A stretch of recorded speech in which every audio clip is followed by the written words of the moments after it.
जय श्रीराम. हर हर महादेव. मी सचिन पाटील. मी जे आज बोलतोय ना, माझी विनंती आहे की सगळ्यांनी त्याचा एक एक शब्द मन लावून ऐका. काल परवाला नाशिकवरून येत असताना ही जी घटना घडली, परवाला घडली, ज्याच्यावर मी आज बोलणार आहे. दामगुडे आणि हनुमंत पवार यांची जेही काही झालं त्याच्या संदर्भात. मी कार ड्राईव्ह करत होतो. कार्यक्रम झालेला होता माझा धुळ्याला, शिरपूरला, आणि 3 तासाची झोप घेतलेली होती. मी बाहेर असलो की मी खूप झपाट्यानं काम करतो आणि कंटिन्यू ड्राईव्ह करत होतो. आणि असं करता करताना समोर एक टोयोटा वेलफायर गाडी आली. त्या गाडीवरून सदावर्तेचा विषय निघाला. ॲडव्होकेट सदावर्ते. तो का ते सगळ्या बऱ्याच लोकांना माहिती असेल. वेलफायर खूप लक्झरियस ती कार आहे, आपल्या सगळ्यांना त्याची कल्पना आहे. आणि सदावर्तेवरून पॅनल डिस्कशनचा विषय निघाला.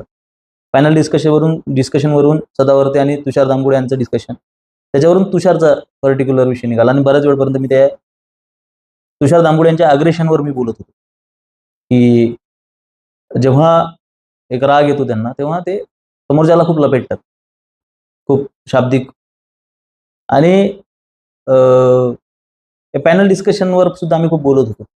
थोड्या वेळानंतर मग हे खूप सारे काही डिस्कशन झाले. असं फुटपाथच्या बाजूला आम्ही एकदा उभे असताना एक घटना, तुषार दामगुडे आणि मी, त्याच्याबद्दल मी पोरांना सांगत होतो कारमध्ये.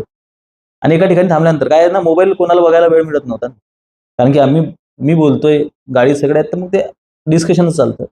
एका ठिकाणी थांबल्यानंतर मला सांगितलं एक आमच्या सहकार्याने की हे काय पोस्ट पडत आहेत म्हणे तुषार दामगुडेंच्या संदर्भात. ॲडव्होकेट रोहन जमादार त्यांची पोस्ट आली त्याला की रोहननं काहीतरी टाकलंय. काय टाकलंय? आणि मग नंतर थोडंसं रिसर्च केल्यानंतर समजलं की बाबा ह्या हनुमंत पवारला हाणलंय.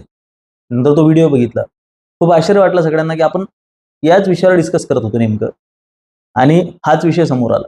त्याच्यात म्हणजे मला तसं काही विशेष त्याचं आश्चर्य वाटलं नाही, कारण की हे पॅनल डिस्कशन नावाचा हा जो प्रकार आजकाल चाललेला आहे. मला खूपदा विचारतात लोक, की मला बऱ्याच जणांनी म्हटलेलं आहे की बाबा आम्हाला खूप बरं वाटेल तुम्हाला टीव्हीवर बघितल्यानंतर, तुम्हाला पॅनल डिस्कशनमध्ये बघितल्यानंतर. आणि मी हे गोष्ट वारंवार सांगितलेली आहे की एखाद्या ठिकाणी जर का एखाद्या विषयावर चर्चा सुरू आहे, तर 2 गोष्टी खूप आवश्यक असतात. एक सुजाण प्रेक्षक, आणि जे ज्युरी आहे, जे ज्युडिशरी आहे, जे जजेस आहेत, ते त्यांचं योग्य ठिकाणी इंटरफेअरन्स आणि समोरच्याला संधी देणे. जेव्हा मी टीव्ही डिबेट्स बघतो ना, जेव्हा मी हे पॅनल डिस्कशन बघतो ना, तेव्हा मला सर्वात गोष्ट जी खटकते, जी जाणवते, ती म्हणजे की हे टीव्ही डिस्कशन्स हे केवळ आणि केवळ TRP साठी असतात. या डिस्कशनमधून काही आउटपुट भेटणार आहे, काही गोष्ट बाहेर पडणार आहे, अशातला काही भाग नाही. आज कुठल्याही विषयावर जेव्हा डिस्कशन होते, त्याच्यातून जनतेला काही संदेश जातो का? जनता काही समजते का? तुम्ही म्हणाल की प्रत्येकाला मत मांडायला मिळतं. मत ही इंडिव्हिज्युअल मांडल्या गेली पाहिजेत. मत मांडायला तुम्हाला तिथे वेळ मिळाला पाहिजे. काय होते की बडे मुद्दे, छोटे मुद्दे, कोणतेही मुद्दे असो, आडवे तिडवे कुठलेही मुद्दे असो, याच्यामध्ये सर्वात महत्त्वाची गोष्ट काय होते की बाबा ते चमचमीत मसालेदार कसं बनलं पाहिजे, याच्यासाठी हनुमंत पवार सारख्या लोकांना तिथं पाचारण केलं जातं. मला व्यक्तिशः विचारलं, मी कायमस्वरूपी सांगत असतो की बाबा मी हिंसेच्या विरोधात आहे. हिंसेच्या मी याच्यासाठी विरोधात आहे की आतापर्यंत तरी माझा काय कायदा सुव्यवस्थेवर माझा विश्वास आहे. पण एक लक्षात घ्या की मी अहिंसेचा समर्थक, अहिंसेचा पुजारी पण नाही. मला फक्त एवढं सांगायचं आहे की ही जी हिंसा आहे ना, ही एकदम एक लास्ट स्टेज आहे. त्यासाठी आपण मेंटली, फिजिकली प्रिपेअर व्हायला पाहिजे, जे की आपण नाहीये. युद्धात उतरण्याच्या पहिले, रणांगणात उतरण्याच्या पहिले तुमची जी तयारी असायला पाहिजे, ती हिंदू समाजाची ती तयारी आज नाही. अशा पद्धतीने जर का रस्त्यावर तुळवातुळी व्हायला लागली ना, तर याचा परिणाम आणि याचा फटका हिंदू समाजाला जास्त बसणार आहे. या भीतीपोटी आणि समोरच्या येणाऱ्या परिणामांच्या मुळे मला असं वाटतं की हिंदू समाजाने अशा पद्धतीची प्रक्रिया देणे हे हिंदूंनाच आयडिया केली आणि गेली आपल्यातच, असं नको व्हायला. त्याच्यामुळे मी कायमस्वरूपी सांगत असतो की बाबा डोकं शांत ठेवून अशा गोष्टींना आपण टॅकल केलं पाहिजे. हनुमंत पवार स्वभाव चांगलं नसेल तर निदान शब्द चांगले असले पाहिजेत. माझ्या समाजाचा IQ लेवल एवढा ड्रॉप झालेला आहे, एवढा कमी झालेला आहे की या खुसखुशीत चर्चा बघायला आम्हाला आवडतं. बिग बॉस बघायला आवडतं. बिग बॉसवरचे डिस्कशन आम्हाला आवडतात. स्प्लिट व्हीला सारखे कार्यक्रम आपल्या देशामध्ये चालतात. प्रखर गुप्ता नावाच्या एका पॉडकास्टरने अलीकडे खूप छान पॉडकास्ट घेतले. त्याला 4,000 म्हणजे 40,000 45,000 असे व्ह्यूज आले. एवढा मोठा पॉडकास्टर आहे. लोकांना आता इंटेलिजन्स किंवा इंटेलेक्च्युअल काहीच नकोय. आणि असं मी म्हणत नाहीये. नेटफ्लिक्सने त्यांच्या मेकर्सला सूचना दिलेल्या आहेत की लो IQ कंटेंट बनवा, कारण की लोकांना हाय IQ कंटेंट नकोय. हे केवळ आपल्या महाराष्ट्रात तर फारच बिकट परिस्थिती आहे. आता ह्याच्या वेळेस तुमच्या लक्षात येत असेल की जयंती आली एखादी मोठी किती मूर्ख लोकांना आपण व्यासपीठ देतून काय मूर्ख बाष्कळ बडबड त्या व्यासपीठांवर होत असते. कुठलाही वादी असो, हिंदुत्ववादी असो का वामपंथी असो का डावा असो, तो व्याख्यानाच्या नावाखाली जे हागून ठेवत असतो हे आपण सगळे बघत असतो. ह्याची देही याची डोळा. कुठले कागदपत्र नाही, कुठले दाखले नाही, फक्त इमोशनल अत्याचार जो पब्लिकवर सुरू असतो, भावनिक करून लोकांना जो खोटा इतिहास त्यांच्या ताटात वाढला जातो, हे आपण सगळे बघत असतो. बऱ्याच लोकांना माहिती आहे की हे खोटं आहे, हे सगळी बंडलबाजी आहे. पण छत्रपती शिवाजी महाराजांच्या नावाने लोकांना भावनिक बनवून स्वतःचा राजकीय उद्देश हेतू साध्य करून घेणे, अलीकडे अशा खूप घटना घडलेल्या आहेत. केवळ राजकीय उद्देश साध्य करून घेण्यासाठी छत्रपती शिवाजी महाराजांच्या नावाचा उपयोग होतोय, कारण की लोक एक्स्ट्रा भावनिक झालेले आहेत. लोक हे जेनझी सारखे त्यांची खूप हार्ट खूप सॉफ्ट झालेले आहेत, लगेच भावना त्यांची दुखावतात आणि त्या कधी दुखवायला पाहिजेत कधी दुखवायला नकोत हे आपल्या राजकारणातून राजकीय वर्तुळातून त्या गोष्टी ठरत असतात. तर यामध्ये आपण एक गोष्ट लक्षात घेतो की जो प्रेक्षकांचा जो IQ ड्रॉप झालेला आहे, हनुमंत पवार बद्दलच्या मी पोस्ट वाचतोय त्या अशा पोस्ट आहेत की ज्याच्यामध्ये मला बघायला मिळते की अभ्यासू, सभ्य, अमुक धमुक असं व्यक्तिमत्व, ह्या दोन गोष्टी अभ्यासू आणि सभ्य, या दोन गोष्टींचा हनुमंत पवार यांच्याशी काही दूरपर्यंत संबंध आहे का? सोडा ना, ते काँग्रेस सोडून द्या, भाजपा सोडून द्या, मी काही भाजपा समर्थक नाही, तुषार दामगुडे सुद्धा नाही. आमचं जेव्हा डिस्कशन होते ना तेव्हा आम्हालाच माहिती आहे की आम्ही स्वतः या संघ भाजपाला किती परेशान आहेत. हिंदुत्ववादी म्हणून आपण जेव्हा भूमिका मांडत असतो तेव्हा हिंदुत्व काही भाजपाच्या संघाच्या दावणीला बांधलेलं नाहीये, हे आपण गोष्ट लक्षात घेतली पाहिजे. हे आता काँग्रेस याचं राजकारण करते की बाबा मारलं तर कोण मारलं तर बाबा भाजपाच्या लोकांनी मारलं, त्याचा राजकीय फायदा, राजकीय हेतू त्याच्यातून बाहेर आला पाहिजे, याच्यासाठी तो विषय चाललाय. पण या व्यक्तीला अभ्यासू आणि जिज्ञासू म्हणणे, जी पहिलीच पोस्ट पडली होती ना, ती पहिलीच पोस्ट अशी होती की या विषयावर जेव्हा माझ्या पाहण्यात आली तर हा तुषार दामगुडे शिवरायांचा खोटा इतिहास सांगून तरुणांची माथी बळकवतो. पहिली गोष्ट म्हणजे त्याला तुषार दामगुडे कोण आहे हेच माहिती नाही. तुषार दामगुडे शिवव्याख्याता नाहीये. तो व्यासपीठांवर जाऊन त्या अशा बाबा अरे या महाराष्ट्राच्या मातीमध्ये नमुक धमुक करून त्याचे देहबोली आणि ते जे तुम्हाला पाहिजे आजकाल, म्हणजे सगळे संपूर्ण मी जसं सांगितलं संपूर्ण जगाची परिस्थिती आहे. US मध्ये फाउंडर्स पॉडकास्ट म्हणून एक पॉडकास्ट चालतं आणि डेव्हिड सेंड्रा हा त्याचा ते चालवतो पॉडकास्ट, आणि जेम्स डेल्सन सारखी लोक तिथं किंवा येऊन गेलेली आहेत किंवा एलॉन मस्क सारखे लोक त्याला फॉलो करतात, त्याला बघतात. त्याच्या आता 1 लाख व्ह्यूज झाले, 1 लाख सबस्क्रायबर झाले, माझे तर अजून व्हायचे. तर लोकांना खूप इंटेलिजंट आणि इंटेलेक्च्युअल आज कॉन्टेंट हवंय, ही गोष्ट काही खरी नाही आहे. संपूर्ण जगाची परिस्थिती होत आहे आणि मी सांगितलं की त्यातल्यात महाराष्ट्र याच्यात खूपच मागे आहे. आपण एक गोष्ट लक्षात घेतली पाहिजे की ती लोक ज्या लोकांना हनुमंत पवार, ज्या समाजाला हनुमंत पवार अभ्यासू वाटतो, त्या समाजाची नैतिकता म्हणा, त्या समाजाचं इंटेलिजन्स म्हणा, त्या समाजाचं हे काय म्हणतात त्याला, त्याची बौद्धिक क्षमता किती खालावलेली असेल. आणि ज्यांना तुषार दामगुडे इतिहास तज्ञ आणि खोटा इतिहास सांगून माथी भडकवणार वाटतो, पहिली गोष्ट म्हणजे तुषार दामगुडे नक्षलवाद विरोधी किंवा सामाजिक विषयांवर लिहिणारा किंवा राजकीय विषयांवर मत मांडणारा व्यक्ती आहे. छत्रपती शिवाजी महाराजांचा भावनिक इतिहास आणि हे ते आणि मग त्याच्यात लोकांना रडवायचं आणि एक 17 वर्षाची ललना रस्त्याने जात होती, तिच्या मागे गुंड लागलेली होती, तिथं शिवाजी महाराजांचा पुतळा दिसला वगैरे वगैरे, हे काम करत नाही तुषार दामगुडे. त्याच्यामुळे आपण अभ्यासूनी प्रगटावे या गोष्टीला जो घोडा लावलाय आणि स्वतःच्या मनातील तरुणांची माथी वळकवतो, हा जयद्रथ हा सूर्य आहे, बाप दाखव नाही तर श्राद्ध कर, ह्या तत्वावर चालणारी आम्ही लोक आहोत. मी तुषार दामगुडेची स्तुती करतोय याच्यातला भाग नाहीये, मी वस्तुस्थिती मांडतोय की he is a practical person. Pragmatism ज्याला म्हणतात, रिअलिझम ज्याला म्हणतात, रॅशनलिझम ज्याला म्हणतात, त्या रॅशनल थिंकिंगचा तो माणूस आहे. तो 4 पैसे फेकल्यानंतर तमाशा करून दाखवून नाचणाऱ्यांपैकी नाहीये, जे की तुम्हाला जी की लोक प्राणप्रिय आहेत, खास करून काँग्रेस आणि राष्ट्रवादीच्या लोकांना ज्या पद्धतीचे बाहुल्या हवे असतात, अलीकडे हिंदुत्ववाद्यांना सुद्धा त्याच पद्धतीच्या बाहुल्या लागतायत व्यासपीठावर नाचण्यासाठी. तुमच्या इशाऱ्यांवर नाचणारी लोक नाहीये आम्ही. तर सर्वप्रथम तरुणांची माथी भडकवतो, खोटा इतिहास सांगतो. प्रत्येक गोष्टीत तुम्ही छत्रपती शिवाजी महाराजांचं नाव वापरलंच पाहिजे. छत्रपती शिवाजी महाराजांनी लोकांना भावनिक केलं पाहिजे, भावनिक आव्हान दिलं पाहिजे. अभ्यासू, जिज्ञासू, कांदा लसूण असे हे मोठमोठ्या संज्ञा वापरायच्या. हनुमंत पवार कुठल्या अँगलनं अभ्यासू आहे रे तो? ए धामगुळ्या, हरामखोर, हे याची अवलाद, अनाजी पंत हा शब्द वापरण्याला हा जेवणामध्ये अन्न खातोय का मानवी विष्ठा म्हणजे ज्याला आपण गु म्हणतोय ते खातोय, हा प्रश्न मला पडतो. अनाजी पंथाची अवलाद म्हणजे काय, मनुवादी म्हणजे काय, ब्राह्मणवादी म्हणजे काय? तुमच्या बेअक्कल तुमच्या आर्ग्युमेंट्सना जेव्हा कागदपत्रांच्या द्वारे एक तर्कशुद्ध वस्तुनिष्ठ उत्तर जेव्हा मिळतं आणि आमच्या तर्कशुद्ध वस्तुनिष्ठ आणि कागदपत्रांच्या आधारे समकालीन पुरावे देऊन जी आमची मांडणी असते, जेव्हा त्याला तुम्हाला उत्तर मिळत नाही, तेव्हा जो शब्द बाहेर पडतो, तेव्हा तुमच्या घाण मानसिकतेतून, तुमच्या तृतीय श्रेणीच्या थर्ड क्लास हलकट विचारसरणीतून बालिश बुद्धीतून, ज्यांना लेकरांची शी धुवायची सुद्धा अक्कल नाहीये किंवा स्वतःची खरकटी साफ करायची अक्कल नाहीये, त्या मूर्ख लोकांकडून जी आर्ग्युमेंट येते त्याला म्हणतात अनाजी पंथाची अवलाद, ब्राह्मणवादी, मनवादी. मूर्ख लोकांचं, गाढव लोकांचं, स्वतःची अक्कल ढुंगणाच्या वाटते पहाटेच्या फ्लशमध्ये फ्लश झालेल्या लोकांकडून येणारी ही आर्ग्युमेंट आहे अनाजी पंथाची अवलाद, मनवादी, ब्राह्मणवादी. कवडीचीही अक्कल नसणारे जे भोसनाळे आहेत.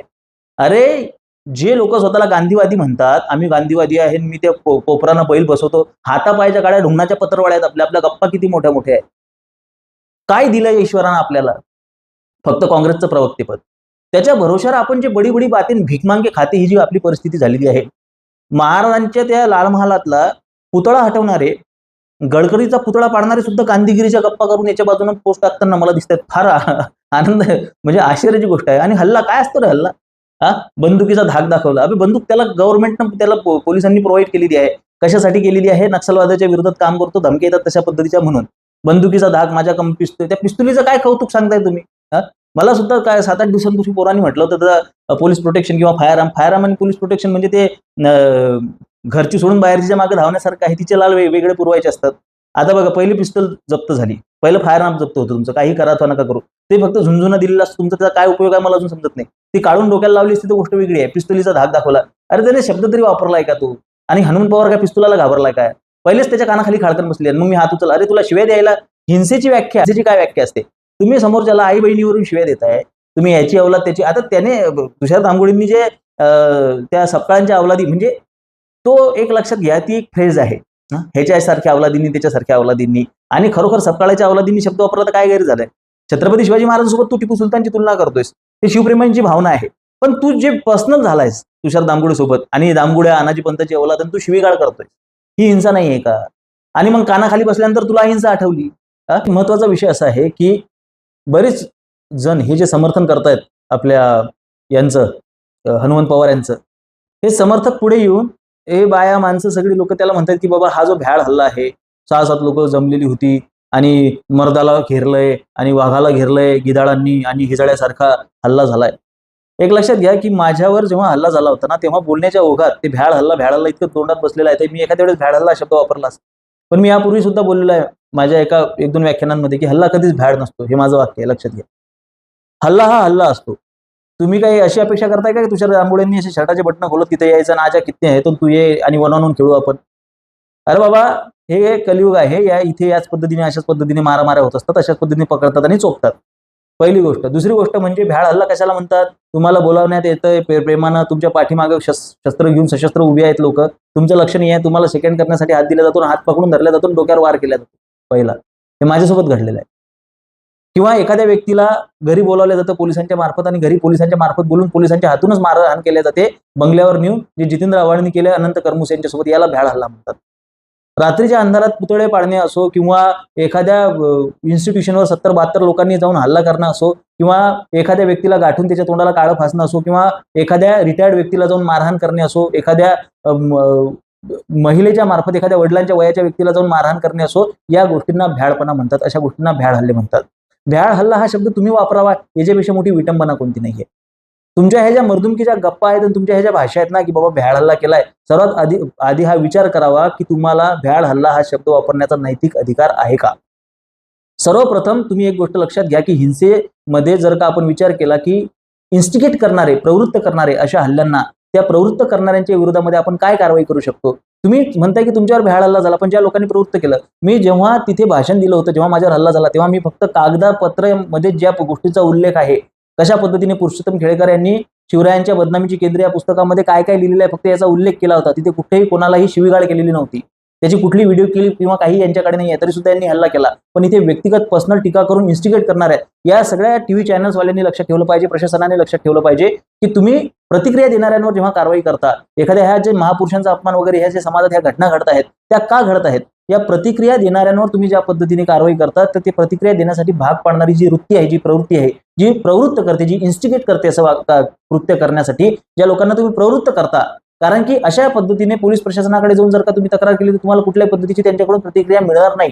पण तुमच्यावर अशा व्यक्तिगत टीका टिप्पण्या करून तुमच्या इष्टांबद्दल, देवी देवतांबद्दल, तुमच्या श्रद्धास्थानांवर ज्या पद्धतीने टीका टिप्पण्या करून तुम्हाला भाग पाडलं जातं की तुम्ही कुठल्या महापुरुषावर काहीतरी बोलावं, तुम्हाला भाग पाडलं जातं की तुम्ही हात उचलावा, तुम्हाला भाग पाडलं जातं की तुम्ही काहीतरी गैरकृत्य करावं, अशा पद्धतीने भाग पाडणाऱ्यांना, प्रवृत्त करणाऱ्यांच्या विरोधामध्ये सुद्धा प्रशासनाने काहीतरी कारवाई करणं आवश्यक आहे. अशा पद्धतीने प्रेसने, म्हणजे साधं एक उदाहरण आहे की ज्येष्ठ पत्रकार म्हणवणारा निखिल वागडे जर का राहुल फटांगडेच्या मृत्यूच्या संदर्भात अशी प्रतिक्रिया देत असेल की बाबा ती क्रियेची प्रतिक्रिया होती, किंवा अनंत करमुसेच्या मारहाणीचं जर का समर्थन करत असेल, तर ह्या पत्रकारांनी सुद्धा स्वतःच्या निष्ठा तपासणे गरजेचं आहे. आणि प्रवृत्त करणाऱ्या वृत्तींच्या विरोधामध्ये जर का कोणी काही ऍक्शन घेत असेल आणि प्रतिक्रिया देणाऱ्यावर जर का तुम्ही कारवाई करत असाल, तर इन्स्टिगेट करणाऱ्यावर सुद्धा कारवाई झाली पाहिजे, तितक्याच ताकदीने झाली पाहिजे, याच्या सुद्धा काळजी घेणं आवश्यक आहे.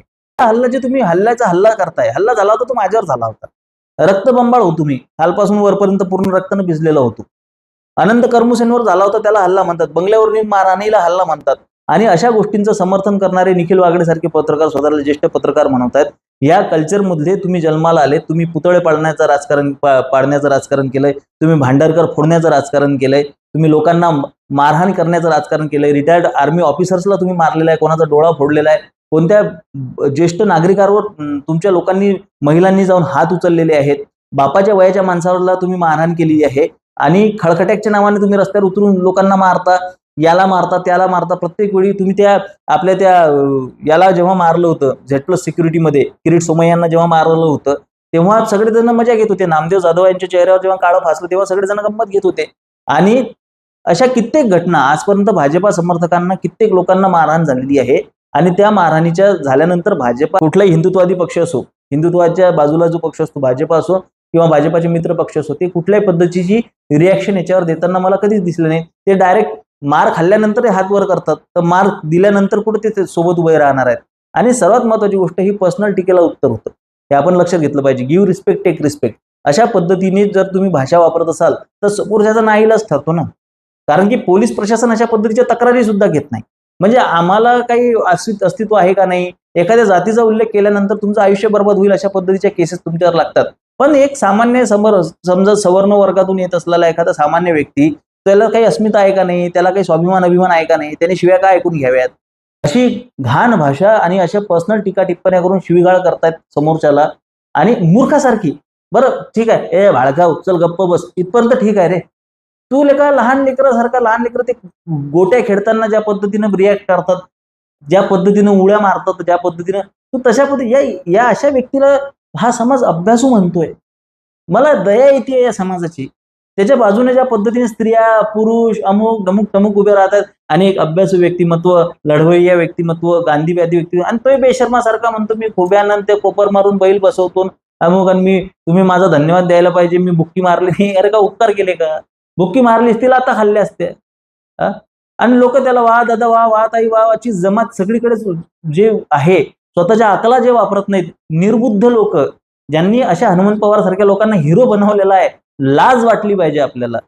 काय अभ्यास असतं त्याचं, काय त्याची मांडणी असते, काय त्याचा दाखला दिलेला असतो त्याने, काय कुठलं प्रमाण, कुठलं शिव भारत मधून दाखला आलेला आहे, कुठं सभासद बखर मधून दाखला आलेला आहे, कुठे जयदेश अकावलीतला दाखला दिलेला आहे, कुठे पेशवे दप्तरमध्ये, कुठे इतिहास संशोधन मंडळातला एखादा कागद त्यानं सादर केलेला आहे, काय सादर केलेलं आहे. आणि राहिला प्रश्न, तुडवायला पाहिजे होतं का? आता कायद्यानं काम करेलच, पण इथे प्रशासनाने आणि संपूर्ण जनतेने, सगळ्या लोकांनी हा विचार करण्याचा आवश्यकता आहे की अशी परिस्थिती का निर्माण होते. बरं, तुम्ही गांधीवादी आहात तर एका गालावर मारलं तर दुसरा गाल तुम्हाला पुढे केलाच पाहिजे, तुम्हाला करणं भाग आहे, तरच तुम्ही गांधीवादी. तुम्ही पोलीस स्टेशनला जाऊन तक्रार देताय, हो हल्ला करताय, यात काय अर्थ आहे? पहिले तुम्ही तुमच्या तत्वांशी प्रामाणिक राहा. आम्ही तर जे केलं ते आमच्या रक्तात आहे. अशा पद्धतीनं कोणी शिवीगाळ करेल तर त्याला तुडवलं पाहिजे, जर का पोलीस प्रशासन मदत करत नसेल तर. आणि नाही तर मग पोलीस प्रशासन सुद्धा त्याच्या पद्धतीने त्याचं काम करतंय. तर हा विचार झाला पाहिजे सरासरी. माझे विचार पटत असतील तर सहकार्य असू द्या. धन्यवाद. जय श्रीराम. हर हर महादेव.